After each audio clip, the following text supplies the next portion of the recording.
자, 김문수가 뜬금없이 이 AI 펀드를 100조를 만들겠다라고 하면서 카피에 들어가기 시작했어요. 왜냐하면 그동안 AI가 뭔지 김문수가 잘 몰랐잖아. 그리고 그동안 몰랐던 게 아니고 지금도 모르는 지금도 거야. 모를 거야, 사실은. 그 아저씨가 AI가 몰라. 어느 집의 아이인지 모를 거라고. 근데 하도 정책이 없다 그러니까, 미래 먹거리 얘기가 없다 그러니까, 김문수 입장에서 저가 생각해도 어떻게 돈을 버는지를 모르겠거든. 그러니까 갑자기 AI에 편성해갖고 100조 규모의 민간 펀드를 하겠다. 그래서 그거 따라한 거 아니에요? 그랬더니 아닌데 우리는 순수하게 외국 자본한테 민간인들한테만 거둘 건데 이러면서 자기는 따라하지 않았다. 나의 정책이다라고 주장을 하고 있습니다. 김문수 후보가 100조 원의 민간 합동펀드를 조성해서 인공지능 에너지 3대 강국으로 도약하겠다는 2호 공약을 발표를 했는데요. 이재명 후보의 인공지능 투자 100조 원 시대와 K-엔디비아 펀드 제안과 유사하다는 지적이 제기가 됐습니다. 국민의힘은 이 후보의 공약을 공산당식 발상이다라고 비판을 한 적이 있었죠.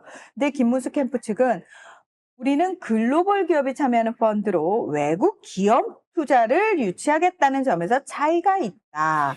박정희처럼 외국 투자로 국내 산업을 발전시키겠다. 내가 옛날에 경기도지사 할 때 그렇게 한 적이 있다. 라고 주장을 했다고 합니다. 경기도지사 때 그렇게 해갖고 기업 유치 많이 했습니다.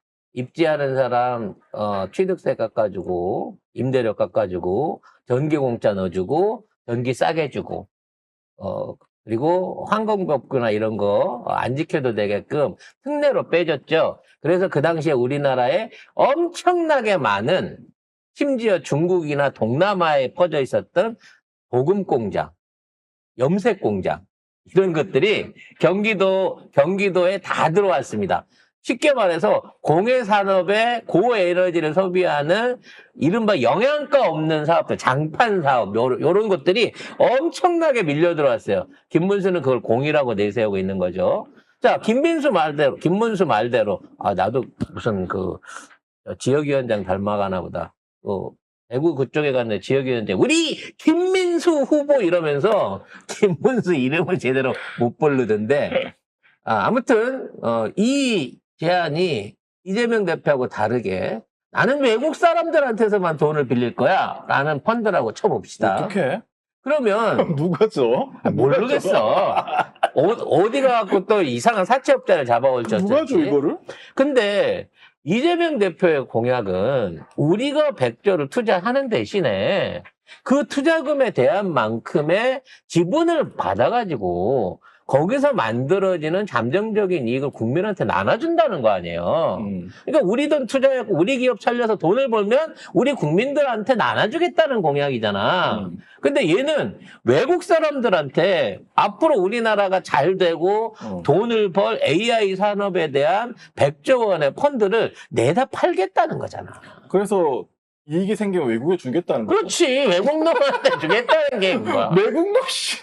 카피를 뜨려고 하면 돈의 출처가 안 나오면 뭐 세금으로 나는 뭐 세금으로 안 하고 내지는 공기금 안 쓰고 내가 개인적으로 김건희한테 빌려서 하겠습니다라든지 이명박을 털어서 하겠습니다라든지 친일파를 털어가지고 그 돈으로 마련을 하겠습니다. 뭐 이 정도까지는 해줘야 반응이 있는데 그러니까 외국의 그 뭔 돈인지를 모르는 검은머리 외국인 돈을 갖다가 우리 AI 산업에 쳐바르고 거기다가 쳐바른 펀드에 대해서는 또 투자 보장도 해줘야 될 거 아니에요. 그렇지. 우리나라가 옛날에 이명박근혜 때 그 많은 외국 투자자들, 민간 자본들 끌어들여갖고 어떻게 했어요? 도로 놓고 1년에 8%, 9%씩 수익 보장해주고 도로는 텅텅 비어갖고 통행료 안 거쳐갖고 보수비도 안 나오고 있는데 거기에다 투자한 기업들한테는 매년 20년 가까이 원금에다가 이익금 8%, 9%씩 해갖고 다 갚았잖아요. 똑같은 짓을 하고 있는 거야 지금. 그 짓을 하겠다고 하면서 이재명 대표한테는 공산당식이라고 하고 있어. 말이 되는 소리를 해야지. 그리고 100조 AI 펀드 이거를 하다 보니까 슈카월드라고 뭐 되게 구독자 많은 인간이 있어요. 이 사람이 이재명 대표를 욕하고 있습니다. 이 사람은 그전에도 이 찍으로 찍혀가지고 많은 논란이 있었는데, 자, 100조 투자한다니까, 그돈 어디서 나냐고, 무계획적이다 이렇게 비판했다고, 이렇게 하거든요. 김문수가 이렇게 하는 건 뭐 괜찮나? 김문수는 외국놈한테 빌려온다잖아. 돈 많은 이명박이나 박근혜가 숨겨놓은 돈들 삥 뜯어다가 합법적으로 한국에서 안전하게 불리게끔 해주겠다는 거 아니에요. 어쨌든 이 사람이 무슨 뭐 중도 얘기하면서 자기는 뭐 이쪽도 저쪽도 아니라고 얘기하는데, 사실은 그게 아닙니다. 보면 비상개업 때도 뭐 잘 모르겠다. 저는 좌도 아니고 우도 아닙니다. 요거 하면 멘트가 이상하죠. 요거 하면 약간 의심해야 되죠. 좌도 아니고 우도 아니다. 뭐 지지할 생각도 없고. 그리고 이 사람 윤석열 무슨 뭐 포럼 같은 거 하는데 가가지고 질문도 한 사람이에요. 거기 초청돼가지고. 근데 무슨, 아이고, 그래. 그리고 윤석열 무난하게 임기 마치길 원한다. 이걸 해가지고 기사 난 사람이야. 300만 유튜버? 하여튼 이래가지고 뭐 그때 뭐 서부 법원 그 난동 있었을 때도 뭐 잘 모르겠다 이러고, 그 다음에 우리나라 경제에 뭐 아무 일도 없었는데 경제가 뭐 안 좋다 이런 식으로 얘기한 사람이야. 근데 이 사람이 300만 유튜버라고요. 근데 이 사람이 이쪽이 아니라고? 에휴. 인플루언서가 되기는 쉽죠.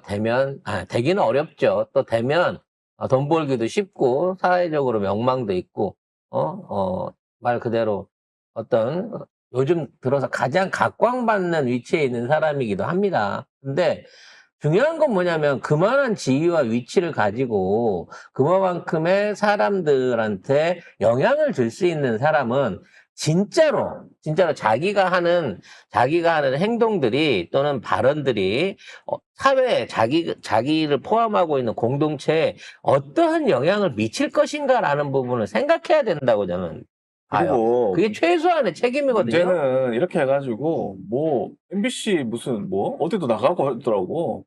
이런 사람 하면 안 된다니까? 왜 공영방송에서 이런 사람 해가지고 예능이랍시고 이 사람 띄워주고 앉았어. 그래서 저는 절대 섭외가 와도 무슨 아직까지 올만한 위치에 있지는 않지만 농작가 TV는 절대 그런 외압 내지는 외부의 어떤 영향에 구애받지 않고 우리만의 어떤 시각과 주장, 그러니까, 분석들을 이어나갈 겁니다, 여러분. 이거를 제가 보여주는 거는 뭐냐면 슈카나 김문수랑 똑같다는 거예요. 국힘이 공산당 정책이라고 했잖아. 그러면 100조 슈카는 뭐라고 할 건데? 김문수 정책을 잘했다고 할 거고 이재명 정책 못했다고 할 거야? 이 사람 할 말이 없어요. 저는 좌도 우도 아니기 때문에 이 부분에 대해서는 더 이상 언급하지 않겠습니다. 이딴 식으로 빠져나가기만 해봐. 그러겠지. 김문수나 슈카월드나 똑같다. 그럼 사람들이 물어보면 대답 안 할 거야? 우리는 물어보면 대답해야 되거든? 우리는 우리 방송을 듣는 분이 던지는 질문이나 비난에 대해서 거기에 맞서서 대응하고 답변하고 거기에 대한 책임질 의무가 있다고 생각해요. 그게 인플루언서지. 그게 서로 상호 소통할 수 있는 커뮤니티지. 일방적으로 나 할 얘기만 듣고 일방적으로 상대가 누군지 모르는 상태에서 코인이나 갈취하려고 하면 그게 무슨 인플루언서야. 그런 사람 저쪽에 많던데? 사기꾼이지. 서울시 홍보 유튜브예요? 이 사람이 또? 골고루 하네. 이래놓고 무슨 좌도우도 아니야. 그래서 앞으로 이제 이런 류의 어떤 방송이나 커뮤니티도 점점 더 걸러지기 시작할 겁니다. 지금도 유튜브를 통한 양쪽 진영의 대결이 본격적으로 저는 어느 정도 진행 중이라고 생각을 합니다만, 뭐 정치 유튜버 아닌 사람들이 정치하는 거는 문제가 있는 거죠. 그래서 이러한 자정작용들이 거쳐지고 나야 되는 거고, 방송을 듣고 판단하시는 분들도 스스로 거기에 대한 진짜 제대로 된 비판, 제대로 된 합리적인 판단을 하실 수 있는 그런 분들이 앞으로 더 많아져야 되지 않을까라는 생각을 해봅니다. 1부는 여기서 정리를 하고 2부에서는 민주당과 그러니까 이재명 후보와 김문수의 완전히 극과 극을 달리는 유세 현장과 그 주민들, 유권자들의 반응에 대한 얘기를 좀 다뤄볼까 합니다.